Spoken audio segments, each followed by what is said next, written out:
Welcome to Letters from New Zealand. I am John Jarvis. Imagine a sport conceived in England in the middle of the 19th century that has suffered death, dangerous designs, double dealing, duplicity, doubtful legal opinion, desperate delays. Well, that's the D's out of the way. Now add rudeness, huge spying budgets, poaching other players by offering huge dollar contracts, and later Swiss francs and Italian lira. I think you have got it by now. It could only be the America's Cup.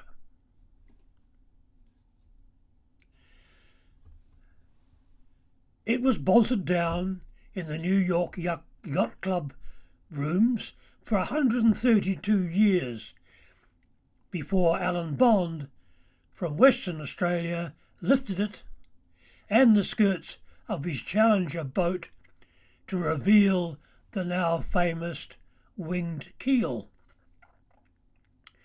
Bond threatened to run a bulldozer over the cup and rename it the Australian Plate. The defence in Fremantle saw New Zealand's first entry in the Challenger series and new controversy because KZ7 was built in fiberglass. All the other entries were in aluminium. Why would you build a boat in plastic unless you wanted to cheat? Asked Dennis Conner. Later in New Zealand, he was asked if he would apologise to New Zealand for that comment. He walked out of the TV studio. Team New Zealand happily dubbed the boat the Plastic Fantastic, and their skipper Chris Dixon, who looked like an U-boat commander with his white cap and steel blue eyes, guided KZ7 to a final showdown with Dennis, who called him the Kid.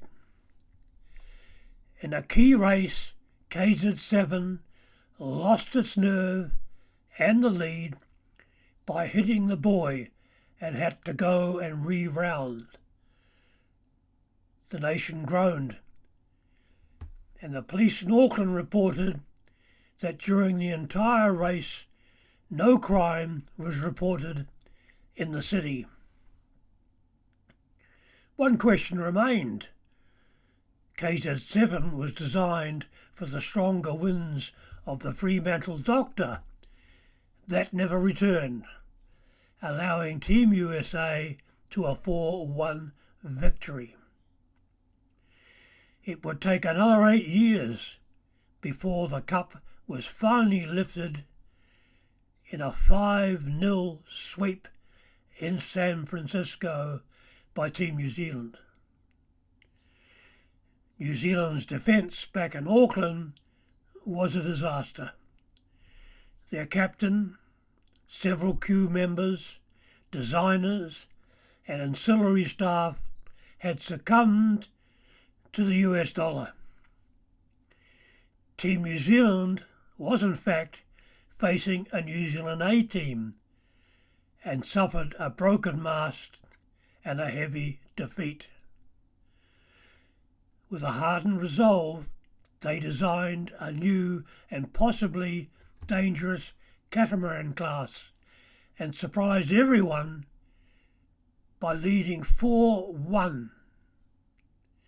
But the race to secure victory in San Francisco, they were well in the lead, but alas, the wind fell below the required strength and the race was cancelled. Oracle had broken protocol. Challengers usually shared their expertise to help the winner of the Challenger series, but Oracle hired Sir Ben Ainslie from the British entry. He was highly rated Olympic gold medalist, and what a difference he made to allow Jimmy Spittle to make the most impressive comeback in sporting history to win 5-4. New Zealand returned home to start again. In the build-up for the next challenge in Bermuda, there were rumours that Team New Zealand had something. The veteran Grant Dalton was in sole charge of fundraising, and he was good at it.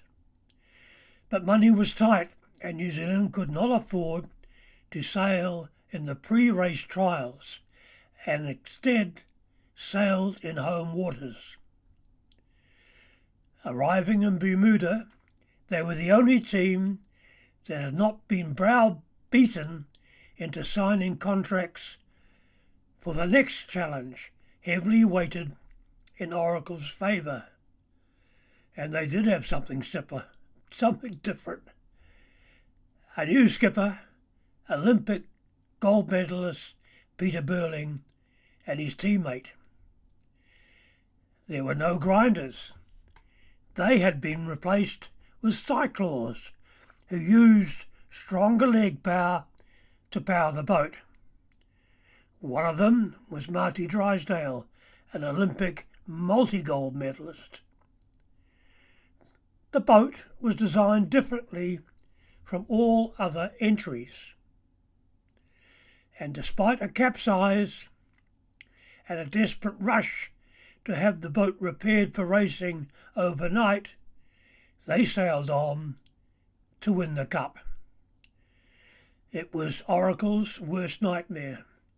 The one team that had not signed their contract now called the shots. The defence in COVID-hit Auckland was watched from the shore rather than on board expensive yachts. After losing, Jimmy Spittle commented that it was like taking a knife to a gunfight. Next year, New Zealand will defend the Cup in Barcelona.